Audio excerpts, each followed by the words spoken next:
Open French window near at hand. Then you'll write to the prince. What's up, ladies and gentlemen? This is a live edition of Beyond the Kayfabe. This is your host, Ilya S. We're going live tonight on YouTube. I don't know exactly how to, hope you can see this, I don't know exactly how to give you access, how to get access to the official Beyond the Kayfabe free-for-all channel. Daniel MS handles that, but I do have an hour of driving here, and I just wanted to share my thoughts. I wanted to share my thoughts about the wrestling industry, because there is so much cool stuff going on. First and foremost, we've got Chris Jericho versus Kenny Omega. The announcement made last week, the announcement that rocked and shocked the world, and nobody saw it coming, and really it's the element of surprise. It's the element of surprise that Chris Jericho has thrived off of since the beginning of his career, more specifically his WWE career. He always wants to do it big and wants to be shocking and take things to the next level. These two guys really match up right now. Jericho, as he cut it in his promo, as he said in the promo, is the best one left still standing, which really makes him the best in the world and living up to that moniker. The Shawn Michaels, the Edges, the Batistas, and even to some extent the John Cenas, the Triple H's. They've gone into either part-time status. They've gone into, movies. They still love the business and everything, but they're not there. And Jericho himself, of course, is not around all the time. He obviously has his band Fozzy, which is pretty damn successful, especially overseas. But he comes back, and his last run was, in my opinion, the best one.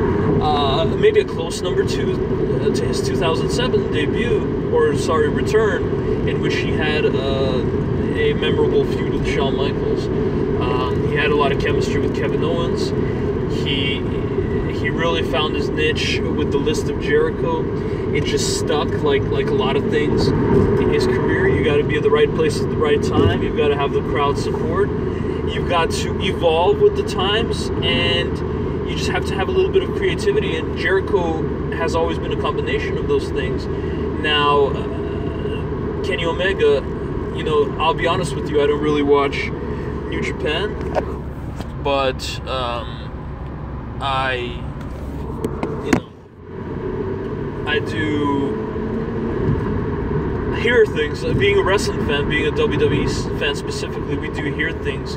And really going back and watching some of these matches, especially the classic Omega-Okada bouts, that it's hard not to at least hear about these classic matches unless you're really living under a rock. If you're a wrestling fan, Omega's up there, man. He could be in the WWE if he chose, and right now he just doesn't think it's the cool thing to do. Will we see Omega there eventually? I'm 100% sure of that. There's money to be made, and Vince can write a big paycheck, and you've got to be foolish not to put your stock in this guy. But nevertheless, the Tokyo Dome, January, man, Wrestle Kingdom 12. I'm pumped. I don't know what platform we can see this on. I'm sure there's some online streams. And, somehow, some way, I'm gonna watch it as will a lot of people. So, let's see if this thing is still on, man.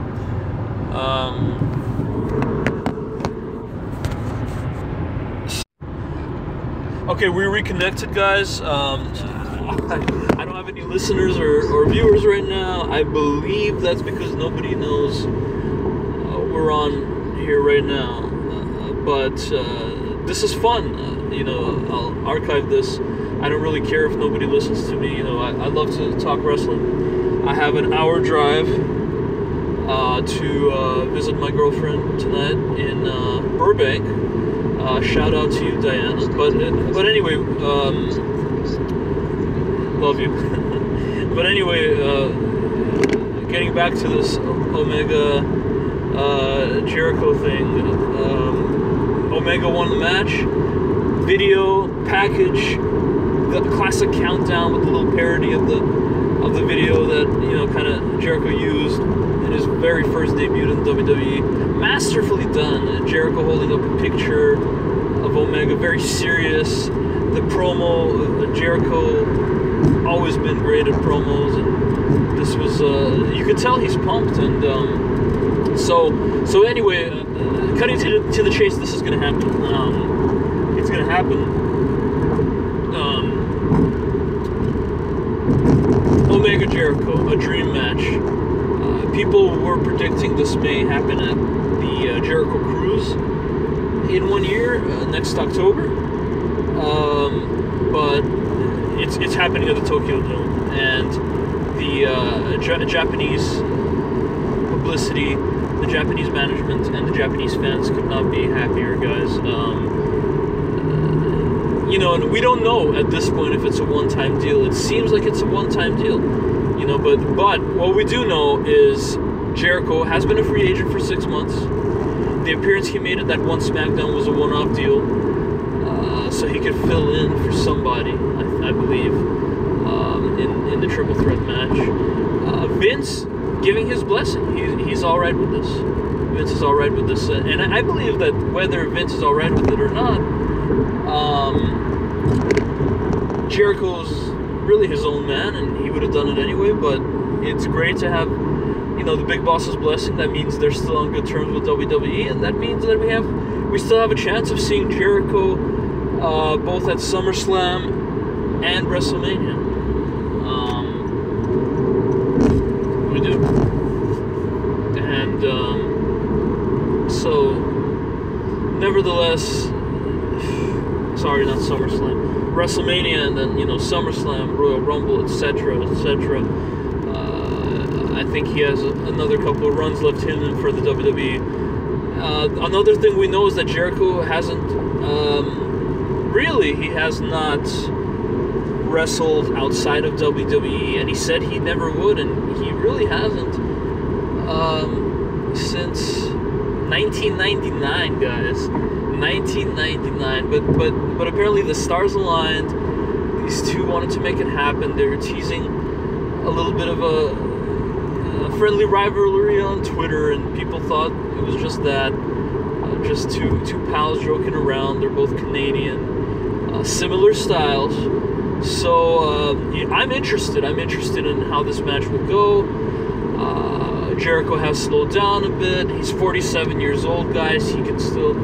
He can go, though. He can go, and I believe that this match won't be as constricted as would it be if it happened at the WWE, which is kind of a blessing in disguise, you know. And so this is happening. It's exciting. It takes you back to how wrestling used to be years ago, where there was shock value and that anything can happen moniker really existed, and Vince really kind of displayed in reality that saying anything can happen by signing guys you'd never expect to come there, like having the NWO come back and countless others, and having surprises at the least expected time, and that's what really got my passion for the business, and along with some really good in-ring competition, some really strong in-ring competition. Now, speaking of the WWE, speaking of shock value, let's talk about some things happening in WWE. Now, this is not a structured show. I don't have the Survivor Series card in front of me, guys. I want to go like 90 on this freeway, driving from Palm Springs to Burbank. Isn't fun, but hey, I gotta do it, love going to LA. Shout out to LA. But yeah, so AJ Styles winning the belt from Jinder. Now, let me give you my thoughts about this one. My thoughts about this are as follows. When that Jinder match got set up with Brock, it just didn't fit for me. It didn't seem right. It didn't seem like something the fans wanted. But I believe it was planned. Kind of a heel versus heel match. What problem do these two have with each other? What's the story here? Nothing. So really, it could have been more like one of these house show matches that sporadically Brock appears on. But I believe that this was the planned match. Why? Because Jinder, throughout the challenge, cut a promo on Brock. I mean, the wheels were in motion. And then, a few weeks away from it, coming up to the home stretch, the title changes hands. AJ wins the belt. Now, I do believe that this was not planned. This title change was not planned originally. Was it a response to Jericho Omega shock value for WWE to have their own little bit of shock value by having AJ defeat Jinder on SmackDown Live, thus making the main event of Survivor Series? Excuse me, I don't know if it would be the main event, but anyway, it may. Making it AJ versus Brock instead of Jinder versus Brock. Yes, I think WWE wanted to. I think that this past week in wrestling really changed what happened with that announcement for the Tokyo Dome. Really changed the WWE's outlook. So anyway, they put the belt on AJ. They want to spruce up the card, spruce up the match, and that is by design, ladies and gentlemen. That is not by mistake.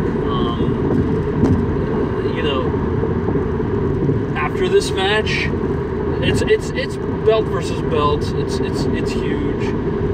AJ versus Brock, two very different styles, but two very big names. And man, Brock can go at fast pace. I think he needs to trim down a little bit. I think he's been on his heavier side since he hasn't been active in UFC. But man, the guy's in all right shape. Even when he's not trying, he's in all right shape.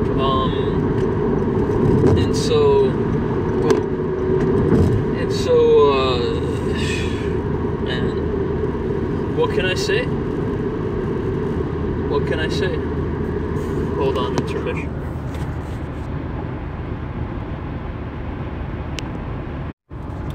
Hey guys, I'm back. Anyway, Brock versus AJ. What I believe is going to happen is going to be a great match. Shortly after this, Jinder will get the belt back and will continue his title reign. This title switch was just,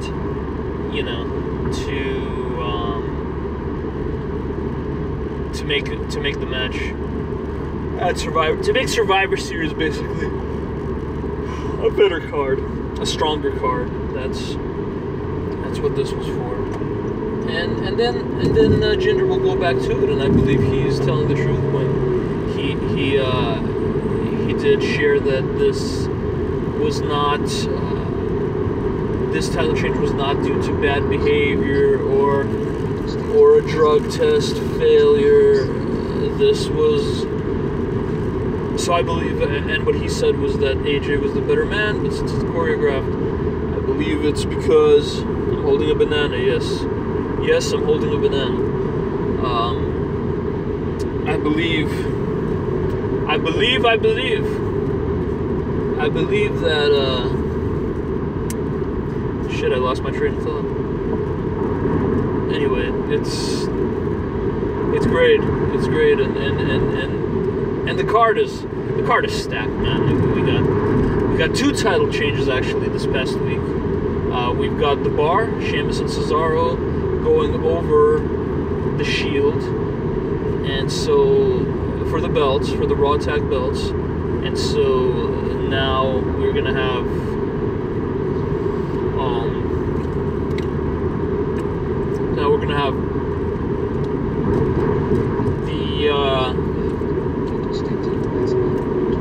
the rematch. No, we're gonna have the Bar versus the Usos, and so therefore, rumor has it, and I think this is gonna happen because there's already video packages about it. Reigns is rejoining the Shield this coming Monday, and Survivor Series will have the Shield versus the New Day. Great potential match. Good job WWE for putting that together. Random match, but great potential match.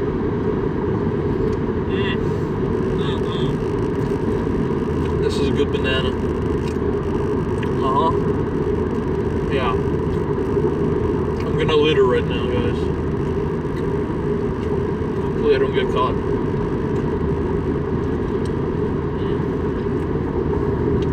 Man, whoever watches this on archive, they're gonna be dying of laughter. Woo.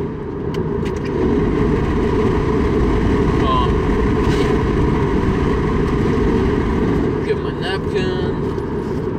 Got everything ready. All my snacks. All my snacks. So anyway, a long story short, it's a stacked card. We got that match. We've got, of course, the 2 teams match. Shane McMahon, Randy Orton, Shinsuke Nakamura. Shit, who's the 4th one? Slips my mind right now. But taking AJ's place, though, John Cena. John Cena, rumored to be the ref in the Brock Jinder match. Completely change of direction. He's going to be on Team Blue. He's going to be on Team SmackDown. This is not going to happen, but hell, imagine him turning on SmackDown and siding with Raw Red and turning heel. Wow, not going to happen, but we all can fantasy book in our minds, right? Anyway. So that match, on the other side of the ring, of course, Kurt Angle captaining. Kurt Angle, he's actually finally going to wear that singlet. It's it's a tag match. He won't have to do much, but we all know Kurt can still go like the machine that he is. Kurt Angle, only 1 year older than Chris Jericho at 48. Man, these guys, at this age, they're in great shape. It really motivates me because I'm not. They're in way better shape, and they're just about 15 years older, or a little more. So Kurt Angle, Kane, we've got Strowman, we've got Balor, we've got Joe. I'm not sure if Balor's on that team. Yeah, I just don't have it in front of me, but either way.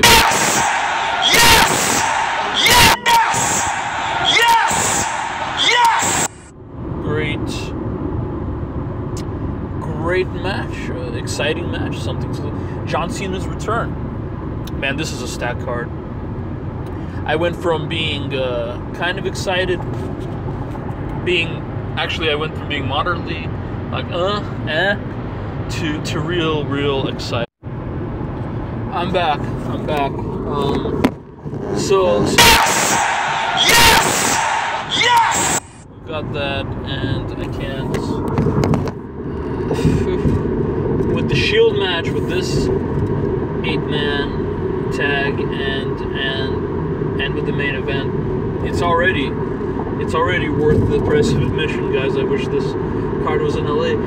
Honestly, I don't remember a Survivor Series as stacked as this, and this is really what it's supposed to be. It's one of the big 4 pay-per-views. It hasn't been big for some reason. For years, they just...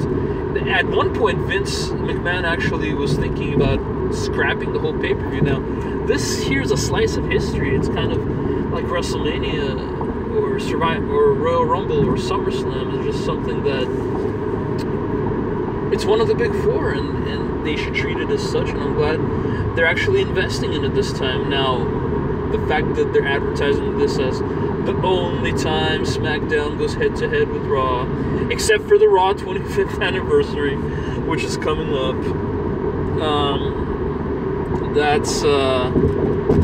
That's of course just publicity and BS. Somebody's viewing my podcast. I have one person. I love you. Thank you.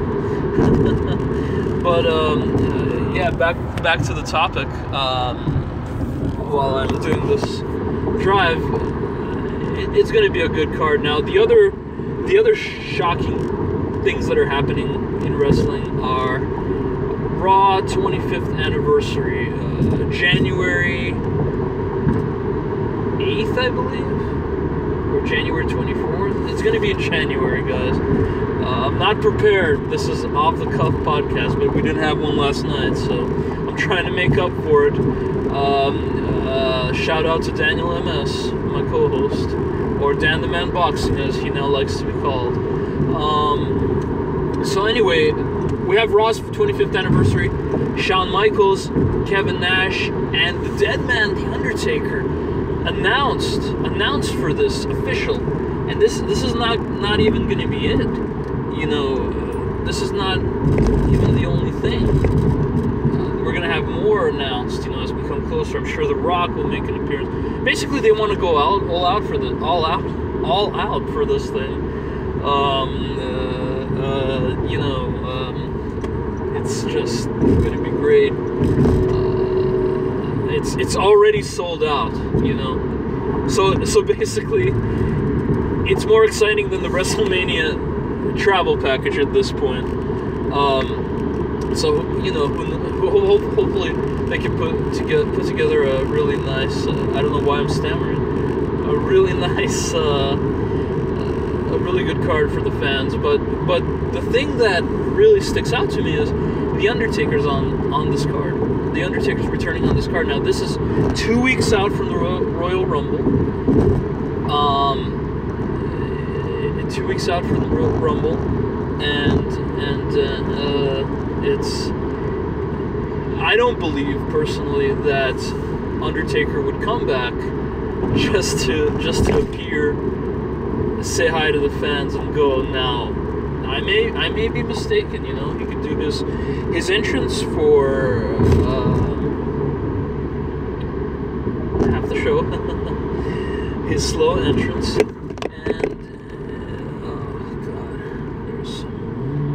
traffic. Anyway, he could do his entrance for a big part of the show,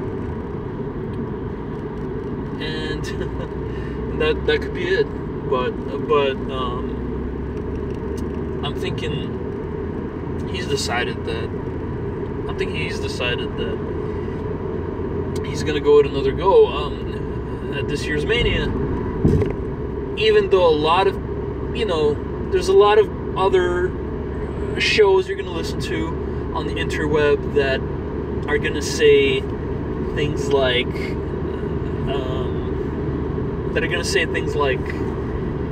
his body's beat up, it's run down, he shouldn't even be in there. I guess I could see their point, but again, it's about the mystique.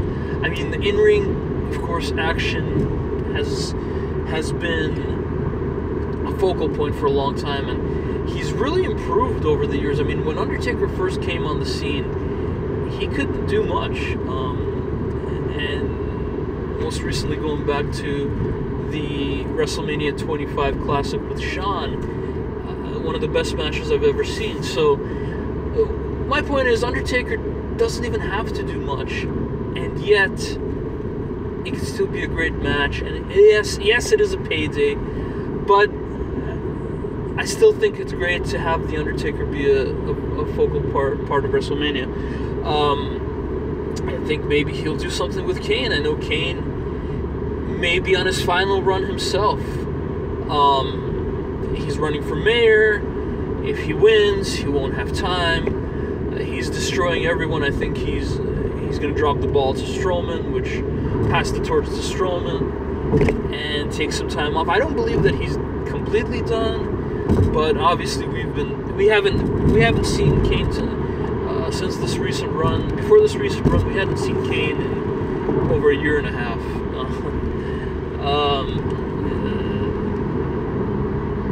Did I say over a year and a half? It's been about a year and a few months. It's been since August 2016, really. And even that was a one-time appearance. So, hopefully I get more than one listener, guys. But whoever you are, love to you. Love you.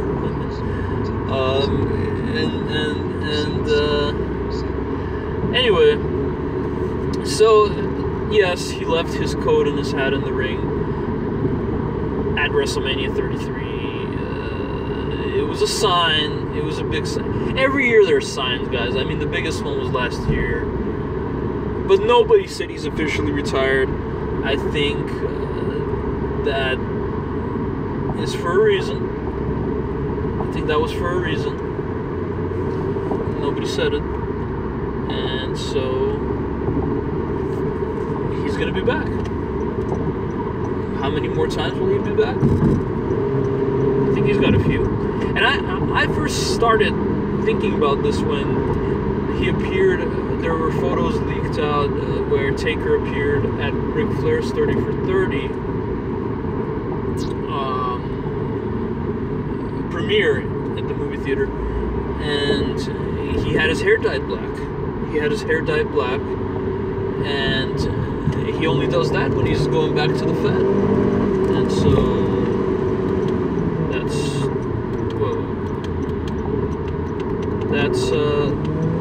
that was the first thing that gave me that idea. So I don't know what I'm doing to my car right now. I think I just ruined my transmission. I always get so distracted when I talk about wrestling. It's quite a passion of mine. But it's a great thing to do, while you're driving. It's a great activity. I wish I had someone to bounce my ideas off of tonight, But I understand, they're all out partying. Have fun. So I'm excited about Raw 25th anniversary. It's going to be great. It's going to be so cool. And that's usually when wrestling picks up.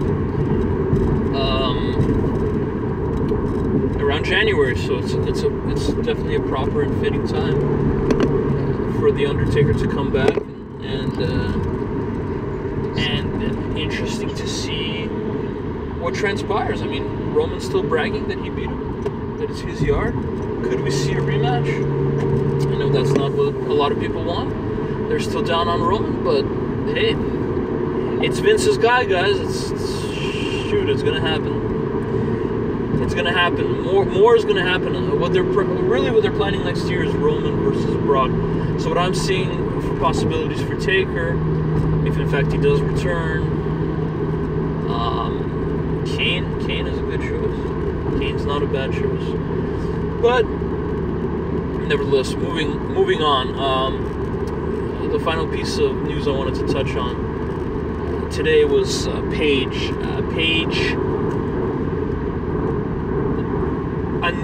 It's been leaked that she's broken up. She is broken up. The relationship with Alberto Del Rio has ended. Take that with a grain of salt, guys. ever since she got with this guy, her career suffered. She's been acting up. She's young. She's exploring herself and everything like that. She's in her mid-20s, but yeah, she just really fell for Del Rio. He's had a lot of conflict. Again, didn't work out with him in WWE. He moved over to TNA. Then there were that whole assault thing, the allegations, and then he was suspended for a while. Now it turns out he's back in. Sorry, I don't want to call it TNA. It isn't TNA anymore, guys. I'll call it what it is. Impact Impact Wrestling. So anyway, yeah. So now the news is that Paige will indeed be on Raw. Should be a surprise. I think it's a much added addition. I mean, they do need another female. Emma's gone, so they do need another female. She's had injuries. She had personal problems. Paige, she won the women's title a few years back. The first night she debuted. She's great in the ring. She has a good following, and you know, she's very young and she got off track. Her career got off track by outside influences, and I kind of understand that. And it is sad. It is sad that her career isn't where it could have been at this point because she's taken so much time off. But if you look back at Randy Orton, he always had potential, and everybody always knew that Randy was going to be a diamond, something, you know. Like Michael Cole says, if you built a wrestler from the ground up, a performer from the ground up, and you put him in the ring, it would look like Randy Orton. The guy's that good. But his attitude sucked. He was doing drugs, drinking, partying, and he had a few strikes on that wellness policy, and he was a dick. Let's face it, he was a dick to a lot of the backstage people, but he found his way. He found his way. He improved, and at this point he's a veteran. He's a locker room leader, and he hasn't messed up to this point, and I commend that. Another one is Jeff Hardy. Eddie Guerrero back in the day. He succumbed to his addiction.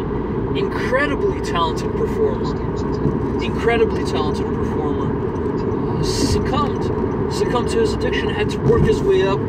He got fired from the Fed. He had to work his way up literally from the very bottom indie shows. But before he unfortunately passed away, he met his potential. He found his niche, and he lived his dream. So he turned it around, and so I think Paige still has a lot of longevity in this business, and I wish her success. And we'll see what kind of interesting feud they come up with on Raw. Guys, with that being said, I'd like to thank you tonight. I want to start making this a Saturday thing. We are doing podcasts with Daniel during the week, but this is going to be like an added bonus. I'm going to try to move this over. We're going to try to move this over to the official Beyond the Kayfabe page. With that, this is Ilya S. And we will talk to you next week. Thank you for your attention. Spasibo za vнимание, as they say in Russian. And goodbye.